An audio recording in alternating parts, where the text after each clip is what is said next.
Hi there, it's Naomi Nygaard, and here is a little insight into a piece of the food and body freedom process, which is really pretty foundational. And it's on my mind at the moment because this is a time of the year, New Year, when many of us are thinking about New Year's resolutions, the changes that we'd like to make, the wholesomeness that we'd like to invite into the new year, and really starting a fresh slate, a clean blank canvas where there's no mistakes and we're going to just do the best that we can going forward. And reflecting on my own journey from a decade earlier when I had a really big shift, which this blog that I'm going to link to at the bottom of this video shares more about, to the decade before that, there really were repeated experiences for me of New Year's resolutions that didn't really last beyond January, many of them. Some of them limped on through January, February, but really the energy, the passion that I felt in the moment of creating them didn't seem to sustain.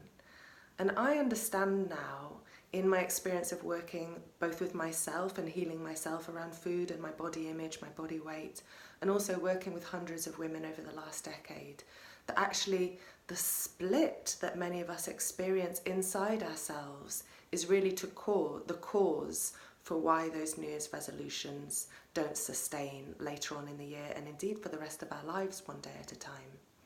So speaking for myself, I had a part of me that was usually the one that really was keen on this New Year's resolution. In fact, it took it to extremes. It wanted me to be super thin, have extremely strong abs, be able to fit any dress that I liked, and be able to walk around, stride around in a bikini if I wanted, and be the envy of every woman, and also the desire of every man.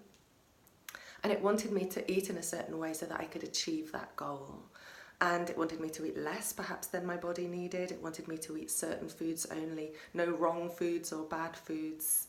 And this was in complete contrast and conflict with another part of me that absolutely loved the foods that it loved. So for me, typically those were highly refined, sugary, carbohydrate-y, fatty, salty, lots of chemicals, probably very processed.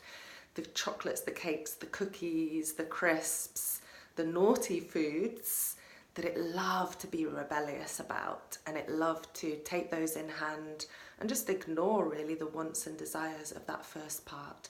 And those two parts of me were really at odds with each other and really locked horns so much of the time. And so when a New Year's resolution was created, there would be this internal battle until usually just through confusion and conflict, those New Year's resolutions kind of went on the wayside. And actually what I've discovered was that there was a truth within those resolutions. There was a desire that was wholesome, that was motivated from self-care, self-love, and a sense of myself as being able to manifest my creations, my desires, much more sustainably and fully when it was coming from a foundation of a healthy body. And a healthy body and also a healthy mind, a healthy soul, which for me included embracing my body just as it was today, loving her curves just as they were, and choosing foods that nourished and fueled me in a good way. So the blog shares a little bit more about how I arrived at that place, and I do invite you to read it. And also check out the links at the bottom of the blog and also at the bottom of this video, because I'd love to connect with you and describe more about my journey, answer your questions, and also help you to feel inspired about your New Year's resolutions and how you can step into a truly balanced new decade. Great to connect with you today. Have a great day.